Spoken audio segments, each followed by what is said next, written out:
What's going on, guys? CPA here, giving you guys a relationship advice video.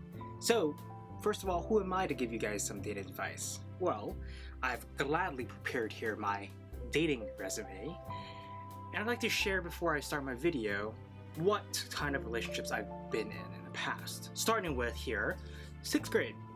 It's my first relationship ever, like actual dating, in which I screenshotted a photo of my crush and saved it as a wallpaper on my phone. So it didn't take too long until my friends saw it, and then, you know how the rumors go, went to the girl actually, surprisingly enough, confronted me about it. Little awkward exchange, but it ended in a date. So during out lunch, we would go out there and have some, oh, this is so cute, ramen noodle dates, in which we would, at the local deli, get some ramen noodles and have fun, right? Just talk about life, talk about what we're doing. But you know how 6th grade relationship goes, things didn't amount to much and we parted ways. Next, it was 11th grade. At the time I was a tutor, and yeah, this is a really fun one, in which after helping the girl out with a math problem, she made a very funny remark saying, hey, like, Jack, don't you find it kind of funny that we're just 1 year apart? At the time I thought it was some sort of like math riddle, like what's the significance of 1 year apart? Like, what does that mean?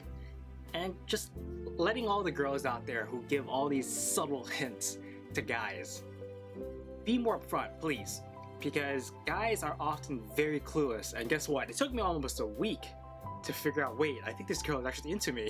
So we decided to actually pursue it. I hit her up a week later, and at that time I think it was actually the end of the summer semester. So I hit her up as I was asking, hey, like, I think I caught on to your drift, and we had our fun little, I think it was about a 2-month debacle. And from there we were having a lot of fun, just grabbing lunch, grabbing dinner together. Honestly, I think that was actually the highlight of my life, in which at the time I was getting a steady stream of income, so I knew for a sense what I was doing with my life. It was just about who I can share with. And she was actually the one who brought me into this whole social media circle, in which it was the first time I was ever exposed to Snapchat.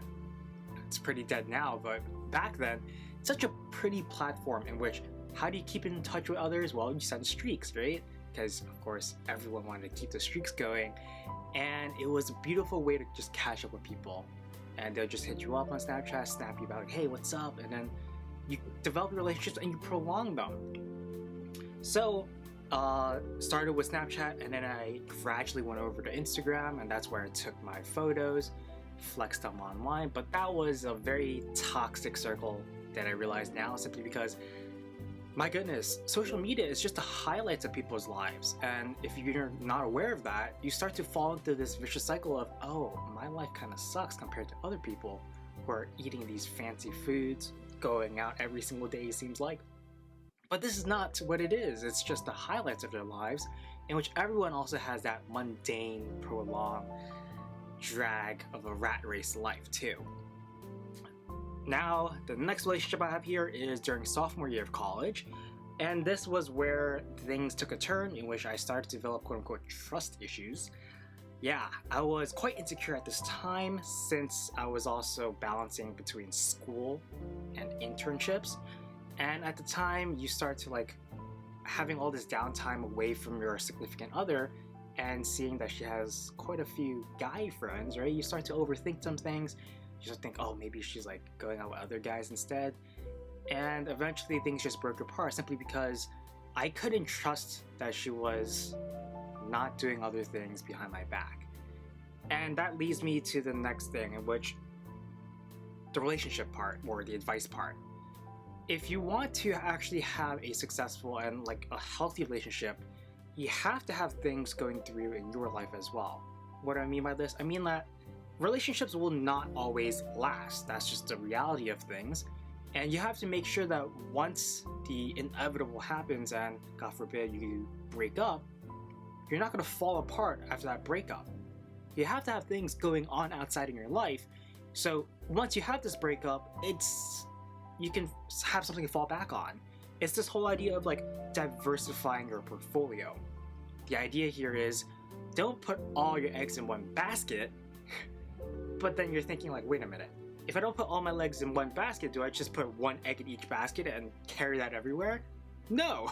I mean, have some organization in your life. Like my setup right here, for example, right? I have my lotion, I have my socks, and I have my tissue. Pretty self-explanatory, really, right? Lotion, guys, you have to stay moisturized, man. Like, girls hate it when guys have like flaky skin, because you know, when you cuddle, you don't want to feel any roughness or anything.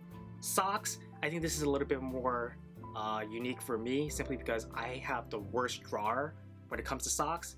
It's like it's a mess down there. It's always like mismatching socks. I have to like dig through to find my pair. So I just roll them up, right, and have them on my desk.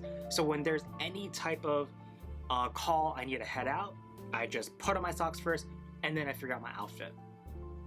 Tissues, self-explanatory. I mean, when it comes down to like sneezing, I don't know, drool or anything, right? You have to have tissues right by your side, especially on your desk. Very important. But this is much like the diversification you need in life, right? You need to have your friends and family, right?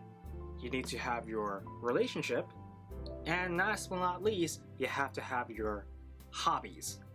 So you have to diversify them, right? Because when your relationship ends and you like go parting, right? You have to have things to fall back on.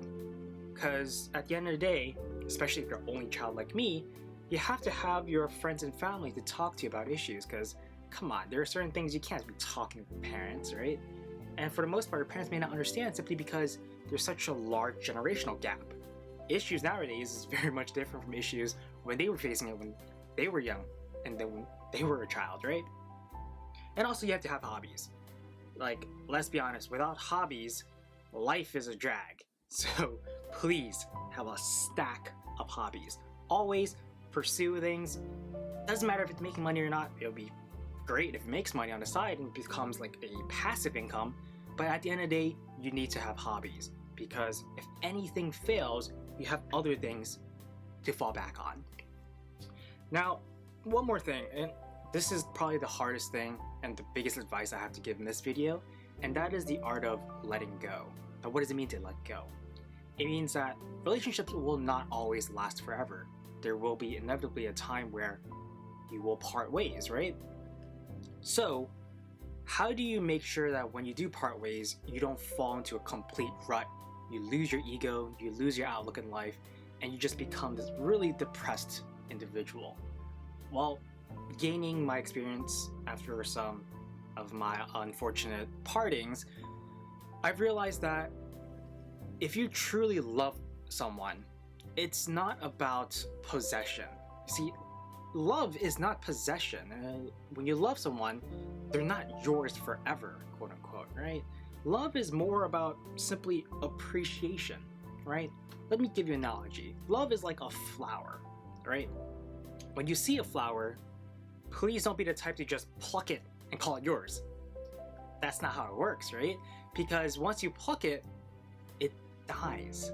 So, what do you do with a flower? Well, you admire it, or you give it appreciation, maybe even water it from time to time, right? But when other people come by, they can very much be just like you and appreciate and have affection for the flower as well. Simply the fact that you're not the owner of your crush, right? It's not a materialistic thing in which once you find the love of your dreams, she's yours forever. Because at the end of the day, it's really hard for anyone to admit this, but maybe you're not the best fit for your significant other, for your crush. There will be inevitably someone out there who's a better fit for her. So, if you truly love a person, you want her to be as happy as possible. So, if God forbid your life doesn't go in a way that you anticipate or she anticipates, right? Or maybe even same sex. I'm not saying just as a binary standpoint of girl-boy, right? Or women-men. It can also be same sex. It doesn't matter the relationship, so long as there's a relationship and it doesn't work out, you have to be understanding and let them go, right? Make sure that they're living the best possible life that they're living, simply because life is so finite, right? And people are not here to stick around when you're having issues and helping you out, because there's a fine line between helping you out, right, and getting you back on track versus you falling off the rails and getting yourself back up or getting your significant other back up is just too much, right? Everyone has their own lives.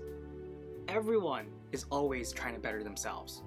Sometimes you have so much energy pursuing your own passions that you don't want someone to drag you behind, so you let them go. So the idea here is sometimes you gotta let people go. Sometimes somebody else lets you go, and you have to understand that they're not happy. Let them be happy with someone else. Just how it goes. And lastly, my final point here. Once you followed all my advice and all the other YouTube videos that you've been binge watching before me, you should have a sense on how you should improve your life, have a fair balance between your 3 parties or 3 baskets of eggs, and from there you're going to become a person in which you're very much desirable with finding a significant other. So once you have this, right, you're going to realize a lot of your quote-unquote crush is hard to get. Not just simply because they're like out of your league or anything, but also they might be in a relationship already. And trust me, you're going to have more than enough of those friends of yours that's going to tell you, oh, just because there's a goalie doesn't mean you can't score. Well, let me tell you this. Who said you had to score against a goalie? Why can't you be the referee? Why can't you red card, kick the goalie out of the game, and score any way you want? I mean, once you have your life in order, you're going to become the referee. You're going to make the rules. You're going to set the standards. And that's the beauty. Get your life in order, right? Don't be a mess. Don't wreck a relationship, right? Especially if your life is a mess and you're trying to pursue a girl of your dreams that's already in a relationship. You're going to ruin their lives, right? You're not going to make them happier because they're with you. Make sure your life is happy first, and then you go out to seek more happiness. Just constant stream of happiness that comes once you yourself is happy.